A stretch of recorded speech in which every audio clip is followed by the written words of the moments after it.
আমরা দেখেছি প্রশাসনে কিভাবে সিন্ডিকেট তৈরি করা হয়েছে। প্রশাসনের প্রমোশনের জন্য যেভাবে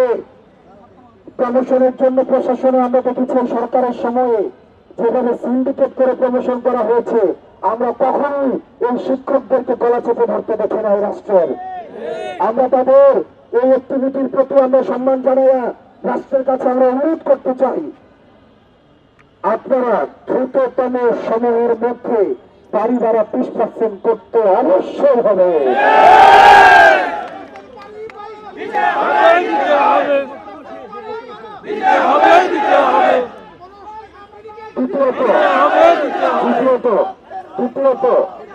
দ্বিতীয়ত তখন আপনারা 1500 টাকা চিকিৎসা, মেডিকেল ভাতা 1500 টাকা।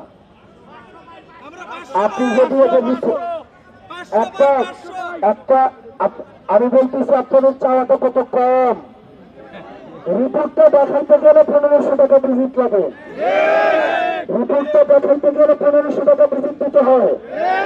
পরীক্ষা বাংলাদেশের কোন হসপিটালে 1500 টাকা দিয়ে চিকিৎসা হয় না।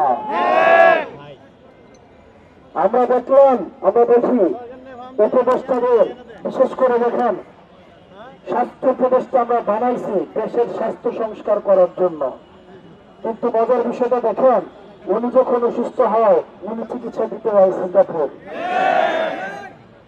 উনি চিকিৎসা, এর থেকে লজ্জার কি আছে?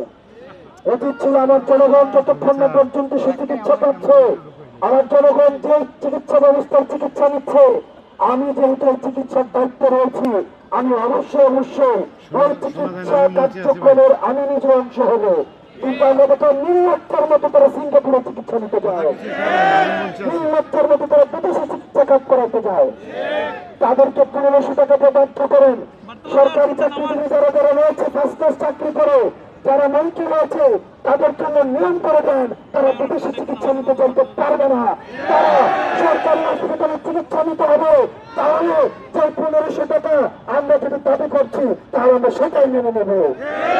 আর যদি আপনি চিকিৎসা ব্যবস্থার উন্নতি করবেন না, নিজে যাবেন বিদেশে চিকিৎসা নিতে, নিজে যাবেন আমেরিকাতে রুটিন বডি চেক আপ করাইতে, নিজে যাবেন সিঙ্গাপুরে বডি চেক আপ করাইতে, আর আমাকে দিবেন 500 টাকা, এই রাষ্ট্রীয় মুনাফিকে আমরা মেনে নেব না। প্রিয় শিক্ষক সমাজ, যতক্ষণ পর্যন্ত না এই আপনাদের দাবিকৃত চিকিৎসা ভাতা এবং বাড়ি ভাতা আপনাদের যতক্ষণ না পর্যন্ত এই মুনাফিক অন্তর্বর্তী সরকার মেনে না নেবে, ততক্ষণ পর্যন্ত আমরা রাজপথ ছাড়বেন না। এটা কোন রাষ্ট্রের কাছ থেকে কোনো ভিক্ষা নয়, রাষ্ট্রের কাছ থেকে কোনো আপনারা অনুদান চাচ্ছেন না, এটা রাষ্ট্রের কাছ থেকে আপনাদের অধিকার।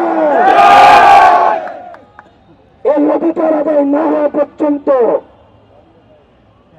আপনারা এই শহীদ মিনার প্রাঙ্গণ আপনারা ত্যাগ করবেন না।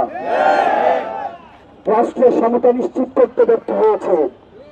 আমি 500 টাকা না, আমি 200 টাকা দিলে আমি চিকিৎসা করতাম, যদি ওই চিকিৎসা, যিনি চিকিৎসা ব্যবস্থা উন্নতির দায়িত্ব রয়েছেন তিনি যদি ওই জায়গা থেকে চিকিৎসা নিতেন।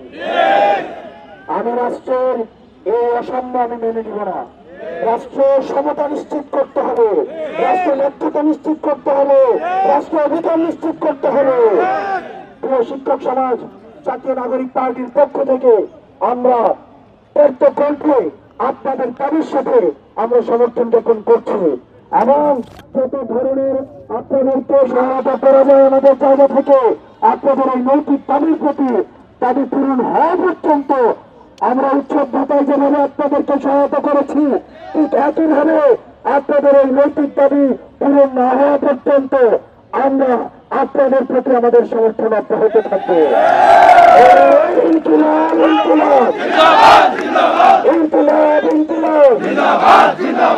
আমাদের আহ্বায়ক জনাব জাহিদ ইসলাম এবং সদস্য সচিব আক্তার হোসেন আপনাদের দাবির প্রতি একাত্মতা ঘোষণা করেছেন এবং আপনাদের প্রতি পূর্ণ সমর্থন জ্ঞাপন করেছেন।